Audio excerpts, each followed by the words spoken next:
पिंटू जी, हाँ, प्रणाम सर। कैसे हैं? ठीक है सर, अच्छे हैं खाना सर। पीना अच्छा से खा रहे हैं? बॉडी बन रही है? सर हाँ। आप लोग का अच्छा, सर। तो पाला बदलना चाहते हैं तो हाँ जी बोल सर, जी दीजिए सर। फोन से, नहीं तो आपको भी बैन कर देते हैं। वो दोनों को बैन नहीं कर सर, हम दिए। आपके साथ हैं। हाँ, तो हम आपके साथ में हैं सर। थेथरबाजी बंद कर दीजिएगा आगे से। नहीं तो अब यहाँ पे सारे लोग हैं, जिला प्रशासन को हम लोग सूचना दे रहे हैं, तो मार डंटे जी सर। कूट देगा आपका बॉडी को। जी सर। हाँ, तो प्यार से अपना शरीरवा रखिएगा, डंटा से मार के कूट देगा। जी सर, जी हाँ, सर। हमको पिटवाने भी आता है और गोलियों चलवाने आता है। जी सर, जी ठीक है ना, सर। चलवाए हुए हैं। आप लोग नहीं ठीक है। चलवाए होंगे। जी हम लोग सर। को गोलियों चलाए हुए हैं, और पिटवाना तो बहुत आराम से करते हैं। ठीक है, चार जी पांच ठो जी एमएलए सर। हमारे हाथ से पिट चुका है। तो जी हम जी सर। हैं थोड़ा फायरी टाइप का आदमी। तो ठीक सुधर जाइए। ठीक है, मौका दे दिए, चेतावनी लिख के दे रहे हैं। है। जी अगला से सर। हुआ तमाशा खत्म, लिखित चेतावनी दे रहे हैं। ठीक। ठीक, आपसे बात हुई। कि मोबाइल से धमकी मिलने की बात आई है ऐसी। हाँ, हमारे मोबाइल से बात हुई है, इसे कहीं तो मत नहीं है। नमस्कार, आप देखना शुरू कर चुके हैं फर्स्ट लुक बिहार। मैं सिजल आपके साथ। आज हमारे साथ जुड़े हैं अमरनाथ पाठक उर्फ पिंटू पाठक, जो मुजफ्फरपुर के प्रसिद्ध गरीबनाथ मंदिर में लगभग 40 सालों से सेवैत के तौर पर कार्यरत है। उनके पहले पिताजी यहाँ पर सेवैत थे, फिर उनके दादाजी भी सेवैत थे, लेकिन उनके साथ एक ऐसी घटना हुई है हाल ही में, और उनका कहना है कि उन्हें धमकाया गया है। तो सबसे पहले उनसे ही जानेंगे कि क्या मामला है पूरा, किस तरह से आपको धमकी मिली। मेरे को 26 तारीख के दिन जो है, मैं मुजफ्फरपुर ज़िला से सिवान गया था। वहाँ पर एक कॉल आया 3:15 बजे करीब में कि आपसे गरीबनाथ मंदिर के अध्यक्ष जो हैं वो हमसे बात करेंगे। मैंने उनसे बात किया तो उन्होंने मुझे बोला कि आप आपने पैसा ऐंठने का काम किया। मैंने कहा कि मैंने तो ऐसा कोई काम किया नहीं है, मुझ पर ये गलत आरोप लगाया जा रहा है। फिर उन्होंने कहा कि आपको लाठी से पिटवाएंगे और गोली चलाना भी आता है और गोली भी चलाए हुए हैं। अच्छा, किस नंबर से? उन्होंने अपने ही नंबर से आपको कॉल किया था या किसी और से, किसी और के? गरीबनाथ मंदिर के जो प्रधान पुजारी हैं विनय पाठक जी, उनके मोबाइल से मुझे धमकाया गया है और बार बार पिटवाने का और गोली मरवाने की बात की जा रही है कि उन्होंने कहा कि आप लोग गोली नहीं चलाए होइएगा, लेकिन हम गोली चलवाए हैं और गोली भी चलाते हैं। अच्छा, आपके पास ऑडियो भी है, रिकॉर्डिंग, जो कॉल रिकॉर्डिंग की है, तो वो जरा सुनाइएगा हमारे दर्शकों को। जी, अभी हम सुना रहे हैं कि एक आईएएस अधिकारी गरीबनाथ मंदिर के ये आपको अध्यक्ष हैं और उनका ऐसा वर्जन है, ये कहाँ का है ये मुझे खुद नहीं समझ में। सुना जाए ऑडियो। आए हुए हैं सर। अच्छा, आए हुए थे तो अध्यक्ष जी आपसे बात करना चाहते हैं हमसे। हाँ, लीजिए बात कीजिए। जी, पिंटू जी। हाँ, प्रणाम सर। कैसे हैं? ठीक है सर, अच्छे। खाना पीना अच्छा से खा रहे हैं? बॉडी बन रही है? सर हाँ, आप लोगों का हाँ, बहुत बहुत आशीर्वाद है। ऐसा है कि थोड़ा ध्यान से बात सुनिए, हमने पहली बार आपसे दूसरी बार बात कर रहे हैं। अभिषेक पाठक और शिवू पाठक दोनों आदमी चूंकि बहुत तमाशा कर रहे थे, तो हमको पता चला कि आप भी उसी पार में मिल के थोड़ा पैसा वैसा ऐंठने का काम शुरू कर रहे हैं। तो अभी हम सुन लीजिए, पूरी बतिया सुन लीजिए। अभिषेक पाठक और शिवू पाठक को हम मंदिर परिसर में घुसने से बैन कर दिया है। आपको मौका दे रहे हैं, चूंकि पिछली बार विनय पाठक जी ने आपका परिचय कराया था, बहुत बढ़िया है। पूजा उजा जब हम करा रहे थे यहाँ पे, तो उस समय आप हवन वन दिए थे, इसीलिए छोड़ दिए। तो पाला बदलना चाहते हैं तो हाँ बोल दीजिए फोन से, नहीं तो आपको भी बैन कर देते हैं। वो दोनों को बैन कर दिए। हाँ, तो थेथरबाजी बंद कर दीजिएगा आगे से। नहीं तो अब यहाँ पे सारे लोग हैं, जिला प्रशासन को हम लोग सूचना दे रहे हैं, तो मार डंटे कूट देगा आपका बॉडी को। जी सर। हाँ, तो प्यार से अपना शरीरवा रखिएगा, डंटा से मार के कूट देगा। जी सर। हाँ, हमको पिटवाने भी आता है और गोलियों चलवाने आता है। जी सर। ठीक है ना, चलवाए हुए हैं। आप लोग नहीं चलवाए होंगे। हम लोग को गोलियों चलाए हुए हैं और पिटवाना तो बहुत आराम से करते हैं। ठीक है, 4-5 ठो एमएलए हमारे हाथ से पिट चुका है। तो हम हैं थोड़ा फायरी टाइप का, तो सुधर जाइए। ठीक है, मौका दे दिए, चेतावनी लिख के दे रहे हैं। अगला से हुआ तमाशा खत्म, लिखित चेतावनी दे रहे हैं। ठीक, आपसे बात हुई।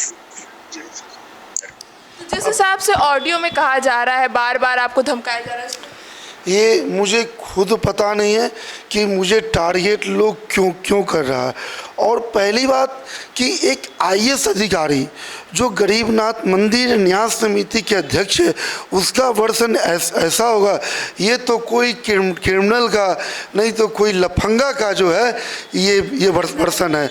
आईएएस अधिकारी का जो है ये वर्षन ऐसा नहीं हो सकता है, क्योंकि मैंने भी बहुत सारे आईएएस आईपीएस अधिकारी का मैंने पूजा करवाया है, उनके साथ में रहा है, ठीक है। और हमारे बहुत सारे जो भक्त लोग हैं वो भी आईएएस हैं। आईएएस का मतलब क्या होता है? सभी को शांत करना, सभी से प्रेम से बात करना, ये नहीं कि गोली चलाना, लाठी चलाना और किसी को धमकाना। ये कोई आईएएस अधिकारी का वर्षन नहीं है। जिस तरह से वो बात कर रहे हैं, जिस तरह से धमका रहे हैं, जिस टोन में, और तमाशे की बात कर रहे हैं कि आप, और साथ ही साथ अभिषेक पाठक और शिवू पाठक का भी जिक्र कर रहे हैं कि वो लोग के साथ आप मिल के तमाशा कर रहे हैं। किस तमाशे का जिक्र बार बार कर रहे हैं? ये मुझे खुद पता नहीं है किस तमाशे का वो बात कर रहे हैं। और बात रहा कि अगर मैं कोई गलती किया हूँ, इसका इंक्वायरी करवाया जाए, अगर कोई साक्ष्य है तो दिखावे मीडिया को, चाहे पब्लिक को, चाहे ये अपना प्रशासन के पास जाएं, कहें कि नहीं इनका ये साक्ष्य है और मैं वो दंड जो है वो पाने के लिए मैं तैयार हूँ। अगर कोई हमसे गलती हुआ हो, चाहे मैंने कोई ऐसा कार्य किया हो। अच्छा, प्रशासनिक कार्रवाई करने की मांग होनी चाहिए, क्योंकि किसी भी अधिकारी के लिए किसी भी को धमकाना, अधिकारी हो या आम इंसान, ये सही नहीं है। एक तरह से वो धमका रहे इस तरह से कि मैंने लाठी चलाई भी है, गोली भी चलवाई है और चलवाया भी है। साथ ही साथ वो एमएलए को भी पिटवाने का जिक्र कर रहे हैं, और साथ ही साथ वो यह भी कह रहे हैं कि शिवू पाठक और अभिषेक पाठक को मंदिर परिसर में आना बैन कर दिया गया है। तो क्या अभी मंदिर परिसर में ये दोनों व्यक्ति नहीं आ रहे? देखिए, वो अभिषेक पाठक शिवू पाठक के दिया जो है, उन्होंने कहा था कि मैं उन दोनों को मंदिर में आने का बैन कर दिया हूँ, लेकिन उनको जब तक आप नोटिस नहीं दीजिएगा, क्योंकि आपको नहीं आना है, ये कानूनी प्रक्रिया कीजिएगा ना, कि आप मौखिकता आप कह दीजिएगा कि ये काम आप नहीं करो। आपको पहले उनको एक चिट्ठी देना होगा, कानूनी प्रक्रिया से आना होगा कि मैं आपको इस कारण रोक रहा हूँ। ऐसा तो कुछ हुआ नहीं है, वो मौखिक बोले हैं। मौखिक बोलने से क्या होता है? आप चिट्ठी दीजिए, तभी तो कि आपको इस कारण से नहीं आना। अच्छा, एक सेवायत के तौर पे आप लगभग 40 सालों से कार्यरत हैं, और मुजफ्फरपुर का सबसे बड़ा मंदिर कहा जाता है, उत्तर बिहार का देवघर कहा जाता है, वहाँ के पे अध्यक्ष इस तरह से धमका रहे हैं, तो कहीं ना कहीं लगता है कि मतलब एक तरफ एनडीए की सरकार में मोदी जी कहते हैं सनातन की रक्षा करने की बात, वहीं इस तरह से सनातन के सेवकों को, पुजारियों के साथ इस तरह की धमकी मिल रही है। तो क्या लग रहा है कि इस पर कहाँ तक प्रशासनिक कार्रवाई होगी? देखिए, मैं तो बिहार के मुख्यमंत्री से और जितने भी एनडीए के नेता हैं उन सब से हम आग्रह करेंगे, हम विनती करेंगे कि सनातन की रक्षा करे, जो भी संत महात्मा पुजारी हैं उनकी रक्षा करे।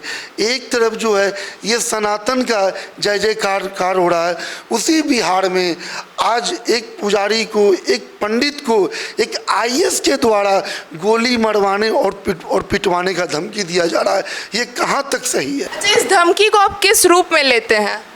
देखिए, हम लोग तो एक ब्राह्मण आदमी है, संत आदमी है, ठीक है, और हमको एक आईएएस आईपीएस जब इस तरीक़ा से धमकावेगा, उनका शरीफ आदमी भी दोस्त है, उचक्का भी दोस्त होगा, क्योंकि यह जैसे धमकी दे रहे हैं, ये निश्चित लग रहा है कि ये मेरे साथ कुछ न कुछ ऐसा कोई कांड करेंगे, या तो हमको प्रशासन द्वारा पिटवावे, नहीं तो किसी बदमाश के द्वारा पिटवावे।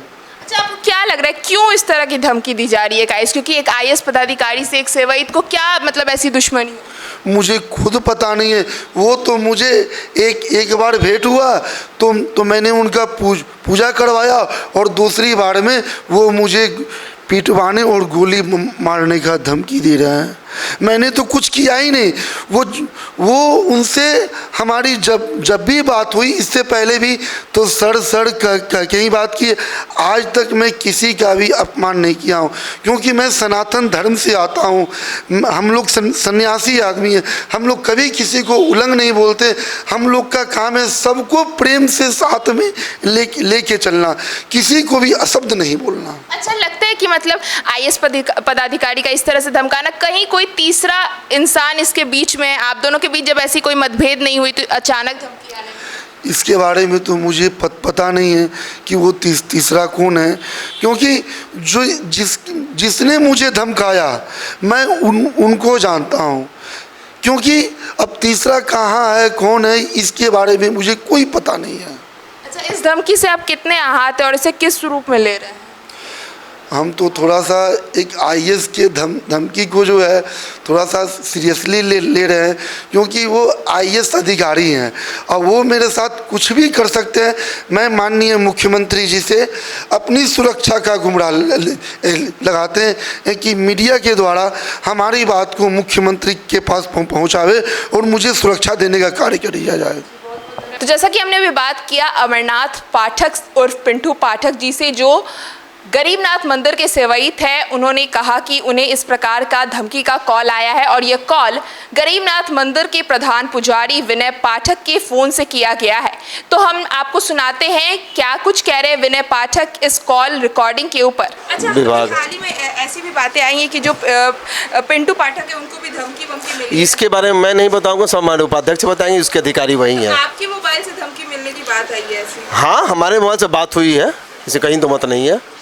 तो कौन थे वो अध्यक्ष जिनका आप जिक्र कर रहे थे? क्या अध्यक्ष बना? मतलब हमारे गरीबनाथ मंदिर न्यास समिति श्री मिहिर कुमार सिंह जी हैं। वो उन्होंने जो भी बात हुई उन्होंने की? हाँ, उनसे बात हुई होगी। आपके नंबर से हुई थी? हाँ, हमारे नंबर से बात हुई थी।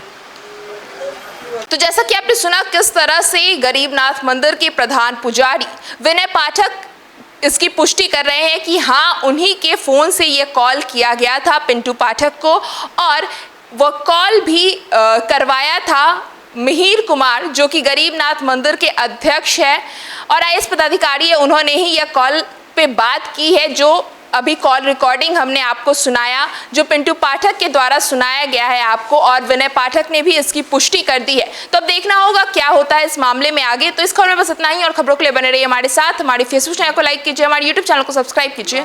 धन्यवाद।